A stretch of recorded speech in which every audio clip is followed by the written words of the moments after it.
In this prison, a brutal and all-powerful gang system reigns. It is known as the Numbers, and it is a dark and impenetrable secret. Until now.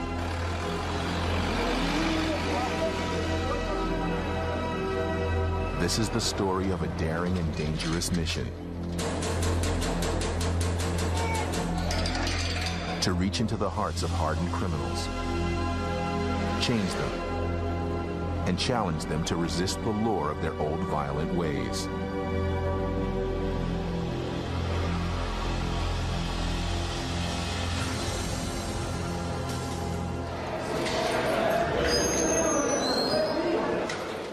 Pollsmoor Maximum Security Prison in Cape Town.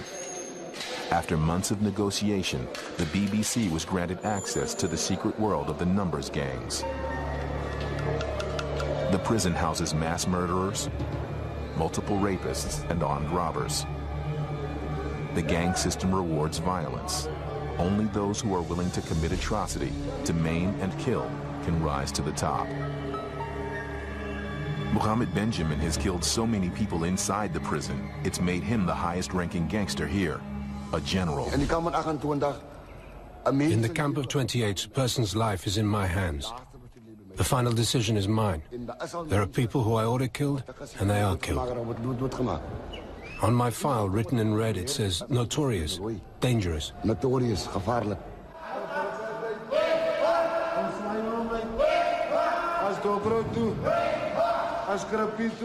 Most prisoners here are awaiting trial. It can take up to 4 years for a case to come to court. While they're here, the Numbers gangs can trap them for life.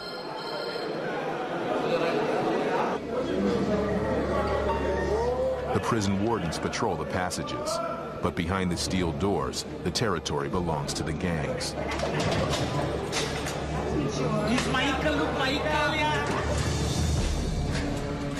They have their own elaborate military hierarchies, their own laws, their own codes of conduct and punishment, and until now, an unbreakable code of secrecy. Mohammed lives in cell 191 with 36 other prisoners. The gang he leads, known as the 28, is the oldest and most powerful gang of all. It was founded in 1906 as a revolt by 28 black prisoners. Members of the 28 live alongside two other gangs, the 26 and the 27, crowded together in this single cramped room. In prison, the men of the 26 concentrate on theft. They rob and steal. The men of the 28 have sex with each other at night. And they exert total control over the other groups. There's no man in Pollsmoor with a higher rank than me. I earned every rank by stabbing a warder. I'm prepared to take them all on, even though I die. Mohammed's second in command is Arafan Jacobs. He holds the rank of judge in the 28s. His job is to enforce gang law and to punish those who break it. He also has killed his share of inmates.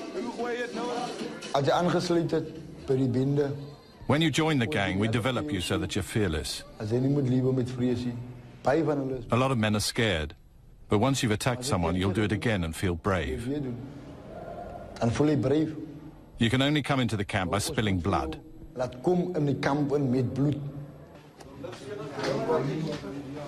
The gangs demand constant demonstrations of loyalty. They carve the emblems of their allegiance into their skin. This is their uniform.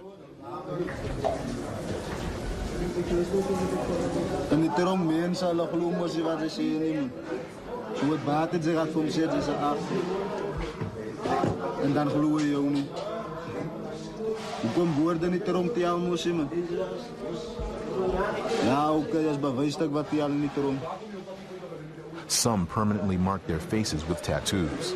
It is the complete abandonment of all hope of a life outside. The day I came to prison, I had a grudge against my mother, and I cut these words, "I hate you, Mum, I don't care," all over my face. because I thought I'd never come out of prison.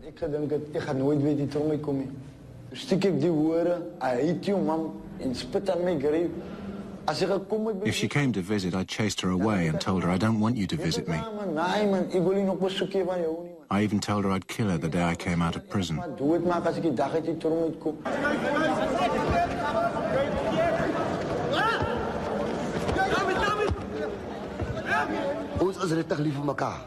We really love each other. I'm prepared to die for the next 28, and he's prepared to die for me. I'm prepared to commit murder for him.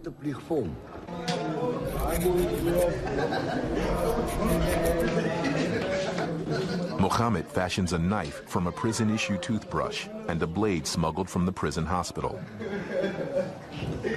With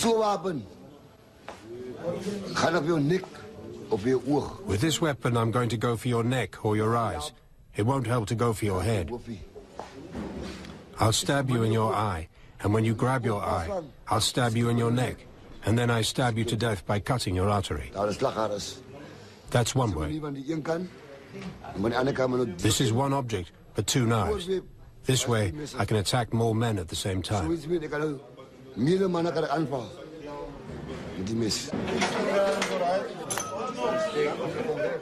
The prison's wardens are natural targets for the gangs. They're only lightly armed with batons and tear gas. And they're outnumbered 100 to 1 by the men of the Numbers gangs. One warden discovers that he's been selected as a target. Someone in the Numbers has plans to stab Barry Coetzee as a test of courage.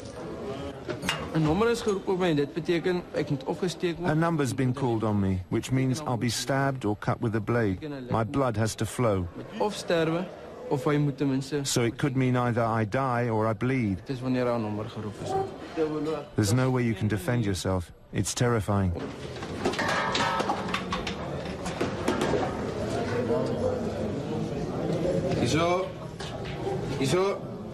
Nearly half the wardens in maximum security have been stabbed at least once.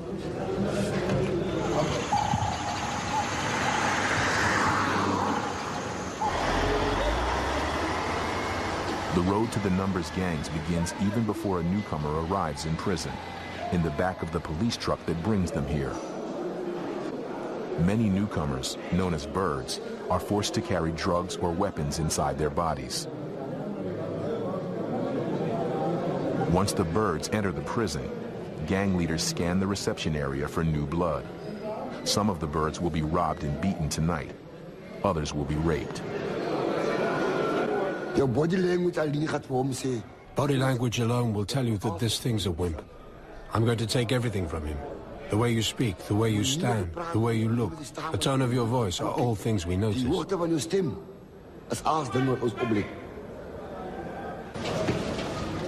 The prison authorities try to stop recruitment, but the Numbers gangs now dominate every maximum security prison in South Africa.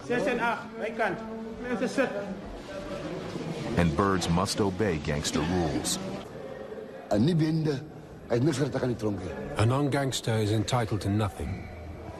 We, the 6s, 7s and 8s, we are entitled. It's the culture of the prison.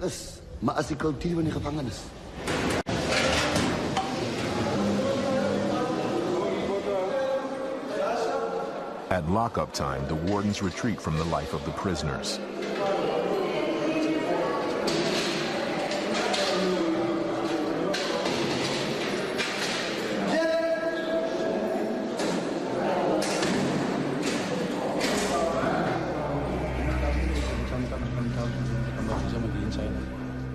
This is the moment of initiation into the all-embracing world of the Numbers. It has never been filmed before. The new recruits must now pledge their oath to the gang system. For the gangs, the commitment made here is sacred and lifelong. For the birds, showing fear is a death sentence.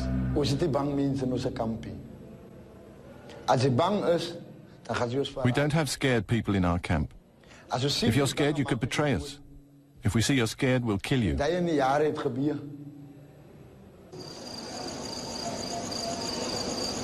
Being untrustworthy is another fatal error. Mohammed recalls conducting a gruesome murder of one unreliable inmate. I was naked so that the blood wouldn't splatter my clothes. I was the first to sever the artery. The heart was removed and eaten. I personally ate first.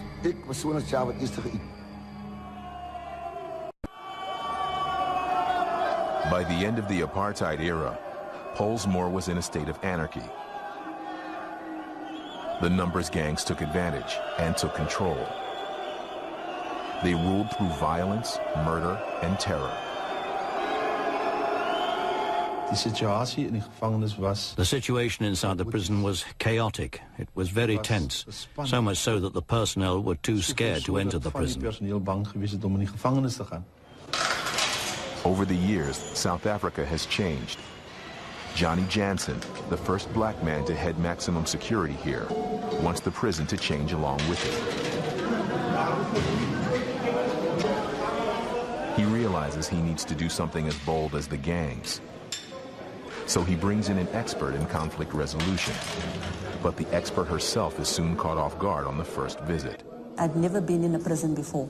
And as I walked down the corridor, the faces looking back at me, I saw my brother, my uncle, my friend. They looked no different. And I was very sad. I was struck by such a deep sadness.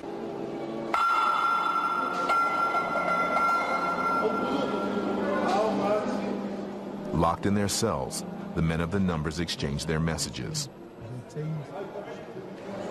They agree that Joanna is a threat to the gang system. Thomas Ngolobert, senior member and fighting general of the 26, is the most hostile. I first thought Joanna had come to kill the number. And if you try to kill the number, we must kill you first. This Joanna had to be stabbed in here. I did everything in my power to stab her. But perhaps God was with her without her even knowing. In cell 191, the inmates meet to discuss Joanna and the threat she poses. To one another, they voice their fierce loyalty to the numbers and its code of violence. But privately, some view Joanna as a chance for change. The gangs inside prison will keep me here. Why? Because they need me. My wife and children want me outside because they need me there. I can't be in two places at the same time. Now it tears a man apart. Joanna goes right to the heart of the numbers system and invites its leaders to take part in a series of workshops.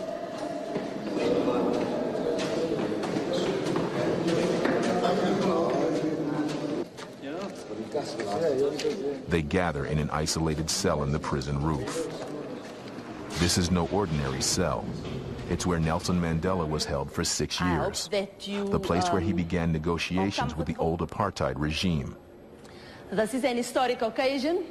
Continue with the workshop. So let's just stand it up. The symbolism is not lost on them.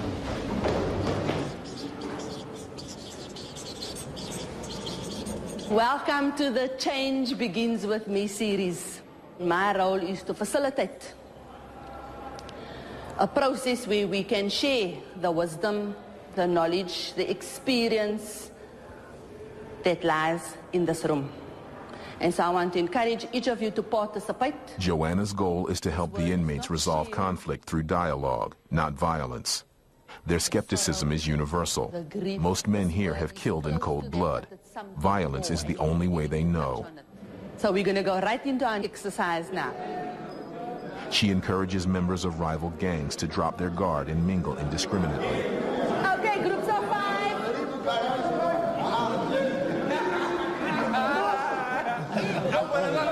Keep moving. 2. Stay there. Stay there. Have you all got a partner? Okay, now that's your partner for the next exercise. Meanwhile, down in the courtyard, gang members grow uneasy about what the leaders are doing on the roof. The decision is quickly made. Attending Joanna's workshop could get you killed. I'm scared, yes. Because the last law states that the day I talk about this thing, that day I will die. But I've made my decision. Thomas, the fighting general who wants Joanna murdered, doesn't join them. But even he begins to wonder.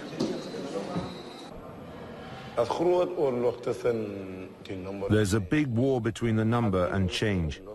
If I tell you that I want to leave the number, then I'll lose my head. Despite the danger, Thomas decides to meet with Joanna. As het kwaad is voor mij, ik kan het niet helpen. En ik kom op het einde, of waar het gaat uitkomen. Nee. Die dag, Joanna hier komt in de troon. Elke keer nee man. Joanna is bezig om een nummer van 26 en nummer 28 en nummer 27 dood te maken. Dat was mijn ding wat ik gedaan met hij deed. In andere woorden, hij legt wie voor ons uit. We zien mijn plan. Als om voor Joanna laat gestiegen raken, want ik kom roeien met zijn nummer. I admire this courage to admit that to me. And it actually inspired me to build a relationship with him. I think the risk was probably greater for him than for me. Ik jou recht verstaan. Jij wilt deelnemen. Geen programma.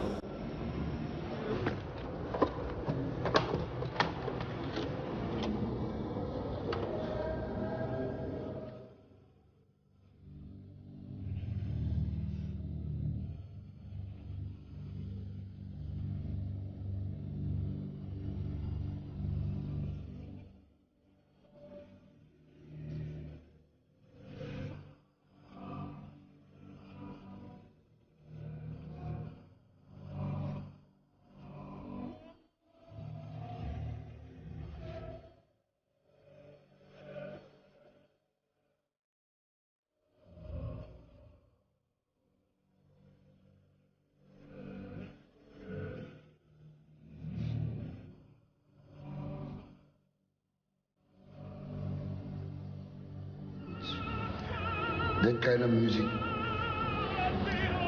calms me.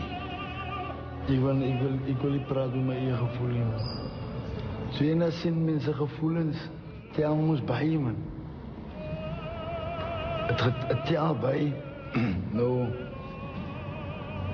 ik meen als een powerful ding dat nou ik is net een beetje voorzichtig met mijn eigen gevoelens. Oké. En mijn doel is niet om jou te dwingen om je gevoelens te delen, nie. Maar als ons ook te helpen ons understand conflict. Wat doen ons met onze gevoelens in die tronk? We press it down. We suppress it. Why do we do that? Don't want other people to see it. We don't want other people to see. Why else? We are men. We're scared. And we are men. And you are men because you got that message from birth. You're a boy, and boys don't cry, and men don't cry, and gang members don't cry, and gang leaders don't cry. Dankie, ik kom mensen. Pas hier.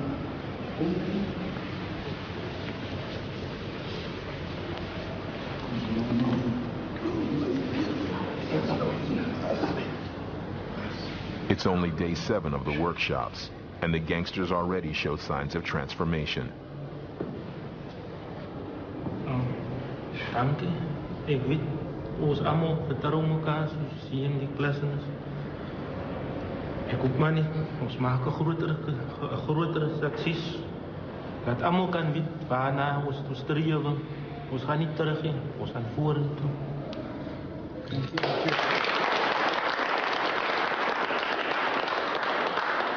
You can stand there and you can take a big leap.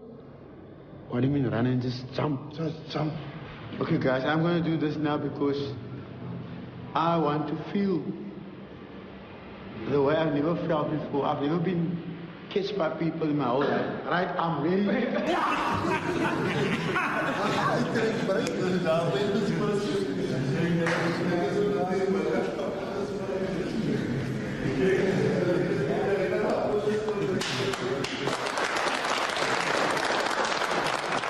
By the end of the workshops, Joanna must prepare these gangsters for the toughest work yet to come, finishing the transformation on their own. I am not that naive to believe that one series of training workshops is going to change a man who has been a gang member for most of his life and who has committed horrendous crimes, who is in the heart of the gang system.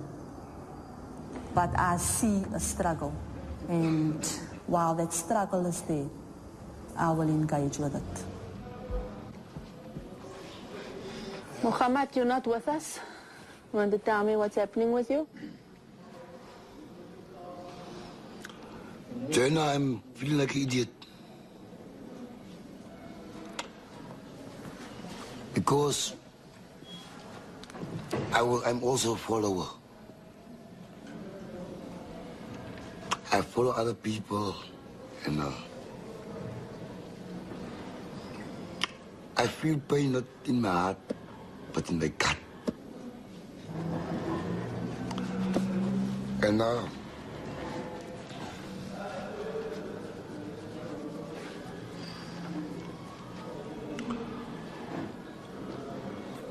I feel pain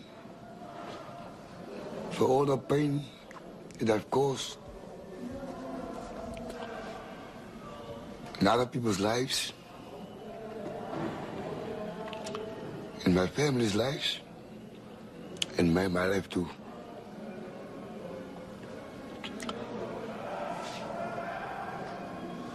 I'm a guy, I'm not scared of anything. But all those years, my actions was idiotic. And I feel like an idiot. Because I was a follower. I never chose the road myself. I just went on with the road, and my road ended here. For 34 years, I spent here. I'm like a boat in the sea, and the sea is getting rougher and rougher and rougher, and I'm going with the stream. I can't help myself to get in the calm waters.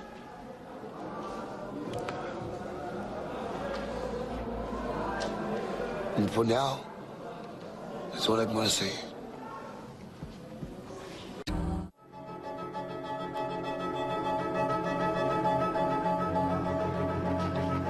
Arafan's day in court arrives. The thought that he might be released from prison unnerves him. What am I going to do with my life? Do I go back to where I've come from? Or do I hold on to the things I've learned inside prison, like change is possible? When the court tells me that I'm innocent and free to go, it's a big risk for me.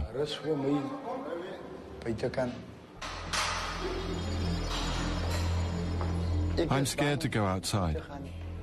I was out there, and I came back.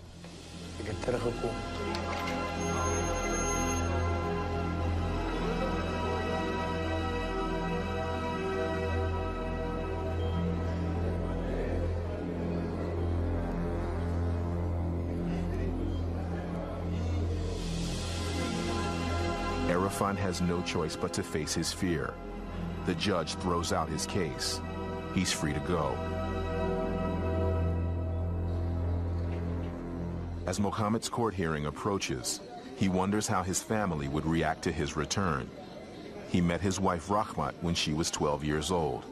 By that time, he was already a hardened ex-convict.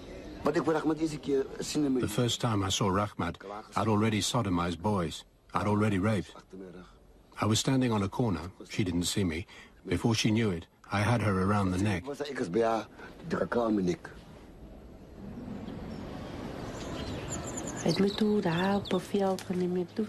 He dragged me to a field and raped me. For 30 years, I had other boyfriends. I had children with other men, but I never felt what I felt for him. Maybe it's because he was my first boyfriend, or, as they say, You fall in love with your rapist.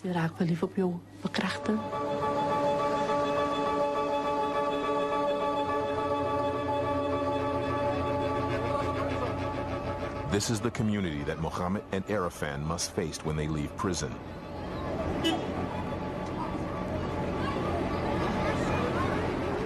Three-quarters of the men are without work. The police cannot enter some neighborhoods without military support. Each day, some 9 murders and 31 armed robberies are committed.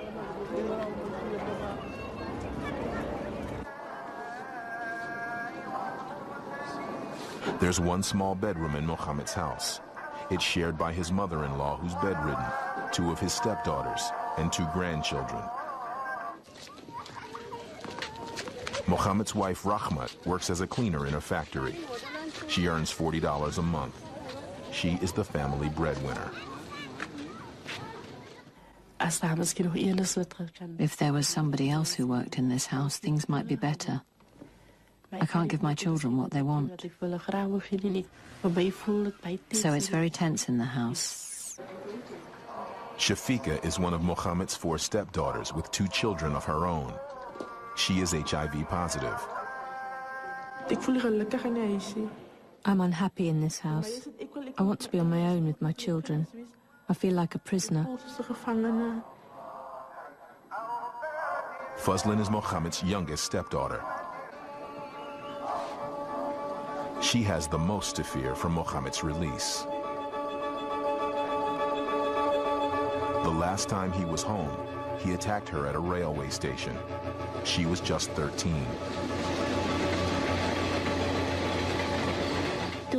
He had a knife and said if I scream, he'll stab me.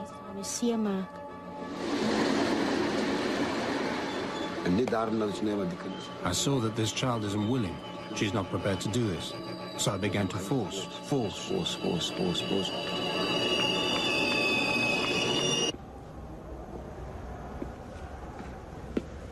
After 34 years in the prison system, what worries Mohammed the most is readjusting to life outside its walls.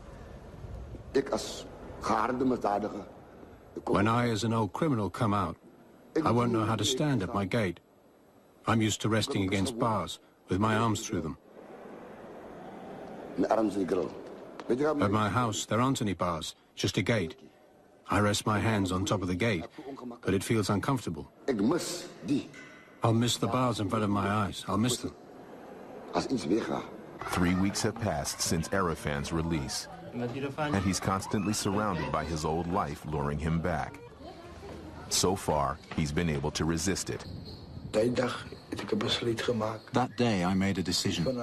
From now on, I'm going forwards, not backwards. I'm going to my mother's house. The woman he once threatened to murder, that once inspired his "I hate you, Mom" facial tattoo, agrees to take him back. En als ik ga vallen, misschien zal ik aan weer opstaan.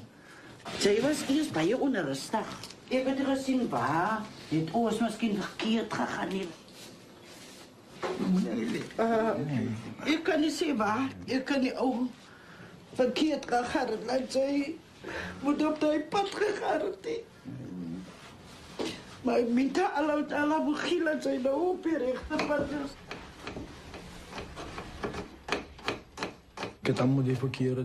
I've done many bad things, and I can't put them right. All I can do is ask for forgiveness. Back at Pollsmoor, Mohammed's rape charges are dropped. He's coming home to his family. And they're scared. Old friends from his prison and street gangs are there to welcome him back. He feels relaxed and comfortable around them. It contrasts starkly with the strained uneasiness he feels with his family. When I came through the gate, I could feel, I could smell, I could see that these people don't know where they are with me. They don't know if it's the same old Muhammad or a better Muhammad.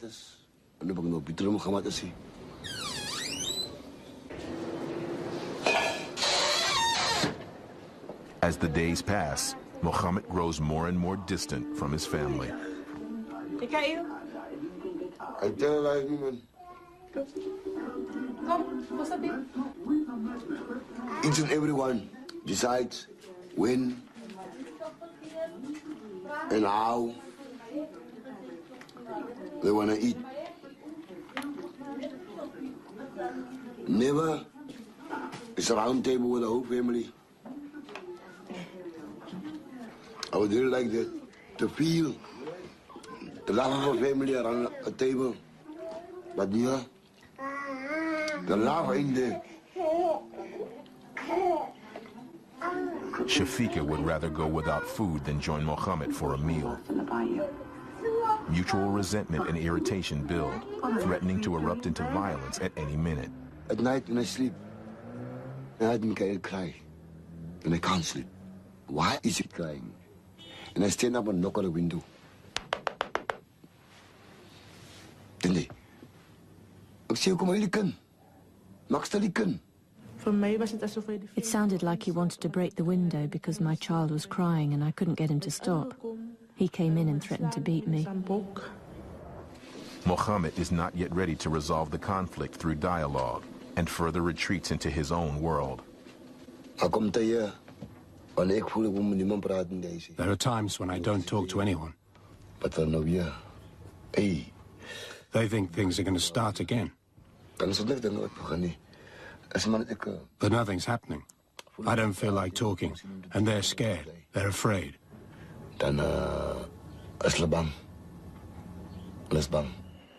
Instead of resorting to violence, Mohammed turns to Joanna, the woman who helped him change his ways, to help his family do the same. What is the issue? These people are still scared. There's old Muhammad, my mates. Muhammad they knew. And Shafiqa, she still believes I'm here to oppress her. I nearly hit her with a pickaxe, a pick handle, in the past. I mean, een pak stil man. Meisje in de stad minus iets gevaarlijk aan het doodstad. En het weghardloop. Maar als nooit ja ook gepraat. Ik vraag me gevoelens aan voor.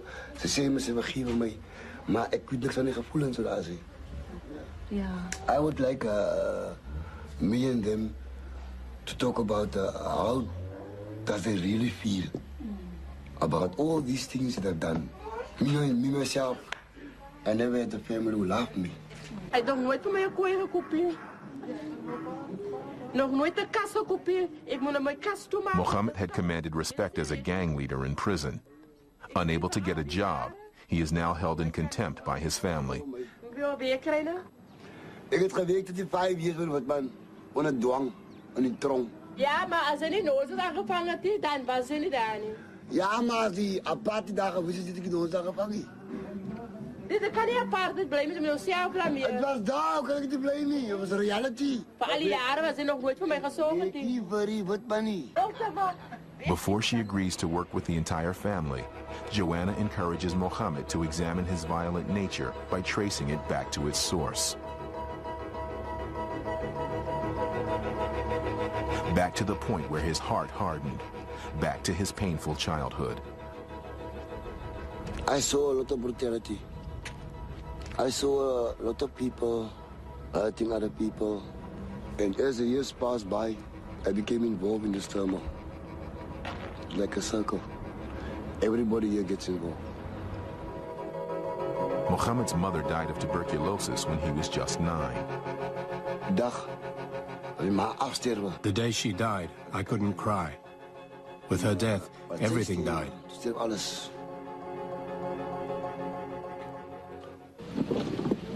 It's been 3 months since Arafan's release, and Joanna stops by to see how he's been coping.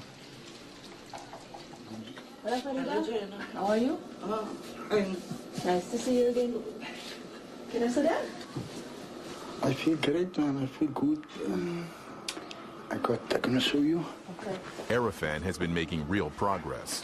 Proudly, he tells her he's been drug-free for more than 2 months. 50 days. And this was the last one, the 60 days. The green one. Clean and serene for 60 days. I'm into it now. I'm again in my life. I'm gonna look for it. What else do you want to achieve? To send the message out. I learned to send the message out. Joanna finds the perfect place where Arafan's message of non-violence can make a real impact.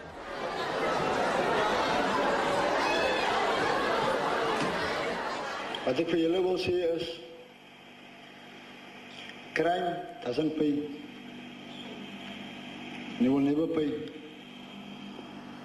Ek glo julle almal het drome. En no matter wat het is, maar try net om positief te dink.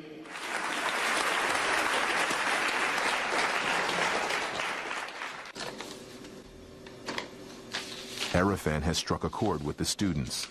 The children he's been talking to overwhelm him with their responses. Dear Arafan, I write this letter to tell you how much I like you. I forgive you and pray for you. You are always in my thoughts. Prison is not meant for you. You are as special as everyone is. You can change by asking those you wronged for forgiveness. Ik heb nooit verwacht dat ik eendag van... I never expected to get support from children. It gives me power to carry on with what I'm doing. Met wat ek min besig is. Back at the Benjamin house, Mohammed works hard to improve himself, but it's an unrelenting battle. Today, a family conflict has upset him, and he's angry. My daughter came in here crying. And she said to me, the husband hit her in the road in front of all the taxi drivers. And I say vir haar toe, hy is nie bang vir my nie. Ek kan my 28 broers haal. Sê ma, as 'n daggaroeke.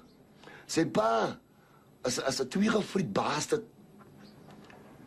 No, doe ek voel nou hier in my in. As ek een ding ek moet bom gaan dag maak 'n bom. I like to kill the whole family. I don't care what the consequences may be.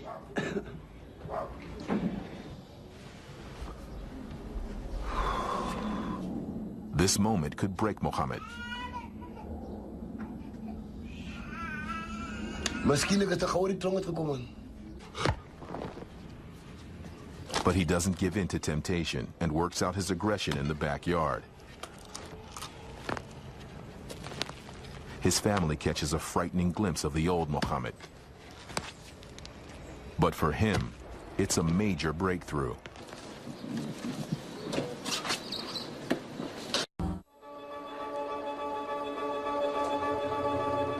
Arafan is about to take the biggest step on his journey toward redemption.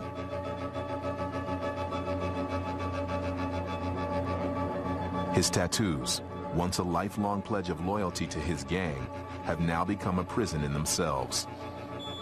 Hearing Arafan's story, this Cape Town doctor offers to remove them for free.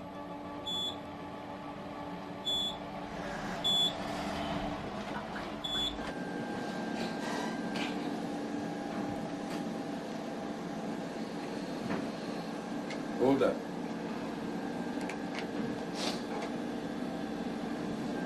Om te ding, ek bly saam met my ma in een huis en kyk elke dag na. Ek droom elke dag om te net laat ek net die kant van my gesig afhaal en dat ek maar net 'n normaal lewe kan lewe.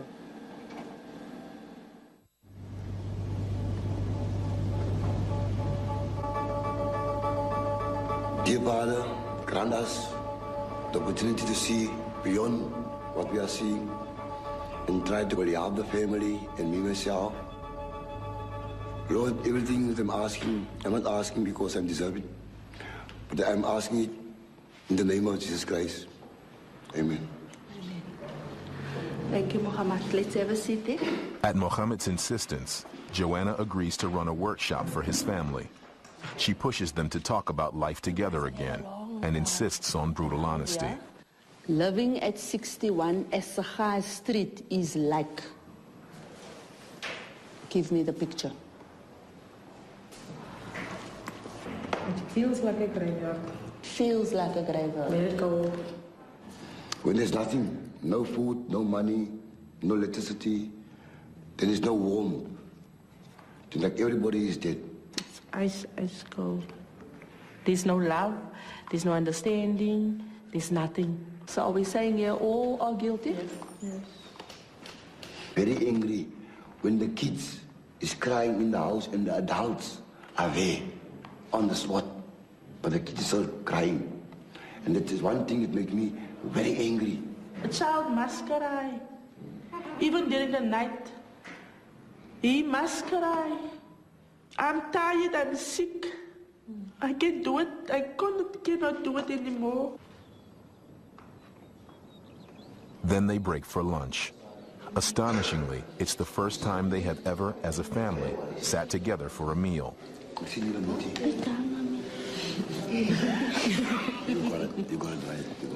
This is the only one.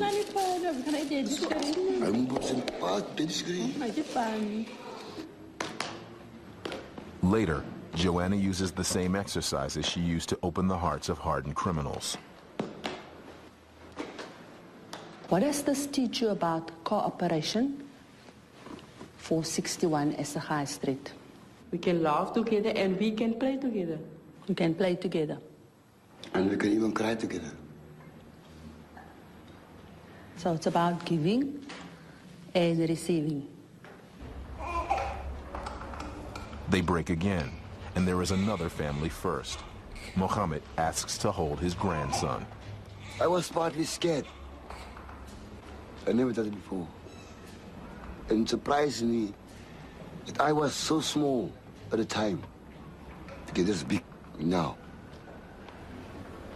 I don't think there's anything stopping Muhammad from living a meaningful life. He is faced with many challenges though. I just hope the Almighty Father in heaven make your heart so soft that you can love me, a killer, ex-gang leader in prison and outside prison. I know it's hard for you to love me for the deeds I've done in the past, but pray for me. Don't do such things anymore in the future. And I will pray for your love. That's all I want from you is your love.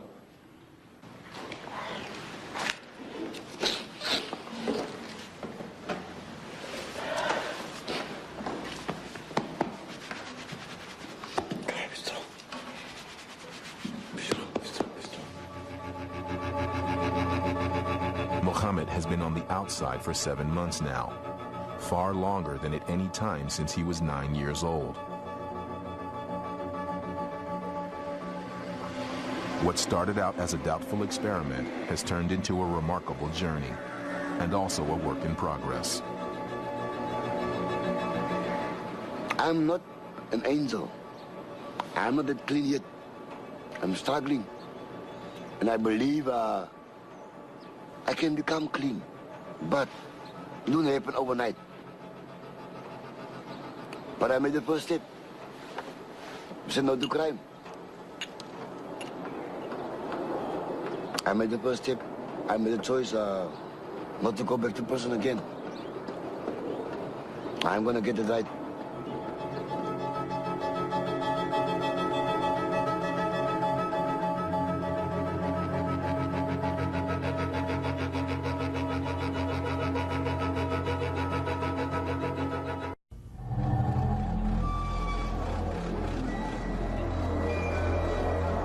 In this prison, a brutal and all-powerful gang system reigns. It is known as the Numbers, and it is a dark and impenetrable secret. Until now.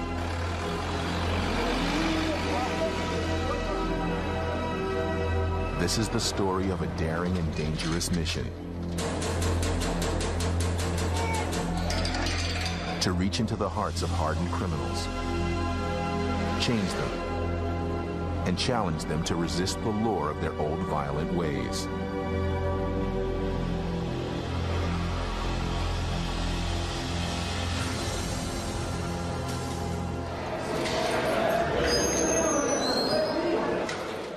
Pollsmoor Maximum Security Prison in Cape Town. After months of negotiation, the BBC was granted access to the secret world of the numbers gangs. The prison houses mass murderers, multiple rapists, and armed robbers. The gang system rewards violence. Only those who are willing to commit atrocity, to maim and kill, can rise to the top. Mohammed Benjamin has killed so many people inside the prison, it's made him the highest-ranking gangster here, a general. In the camp of 28, a person's life is in my hands. The final decision is mine. There are people who I order killed, and they are killed. On my file, written in red, it says, notorious, dangerous. Notorious, gevaarlijk.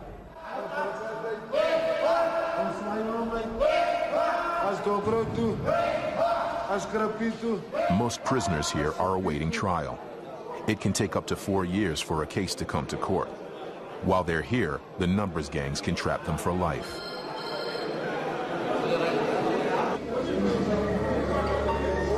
The prison wardens patrol the passages, but behind the steel doors, the territory belongs to the gangs.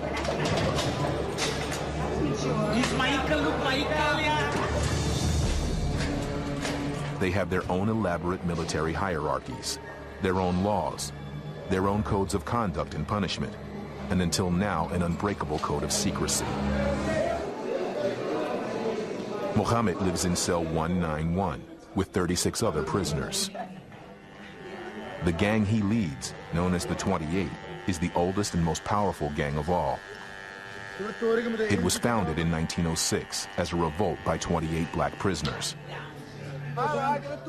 Members of the 28 live alongside 2 other gangs, the 26 and the 27, crowded together in this single cramped room.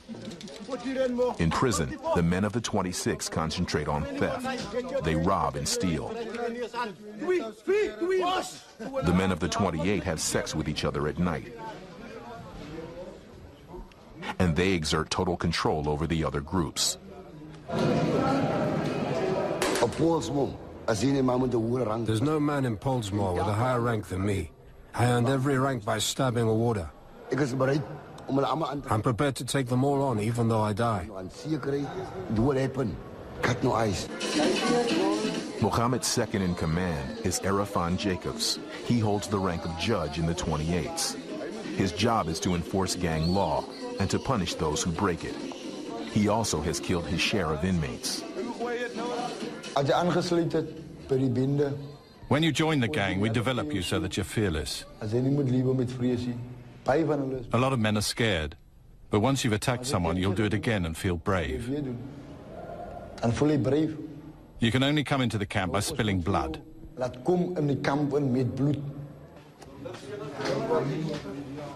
The gangs demand constant demonstrations of loyalty. They carve the emblems of their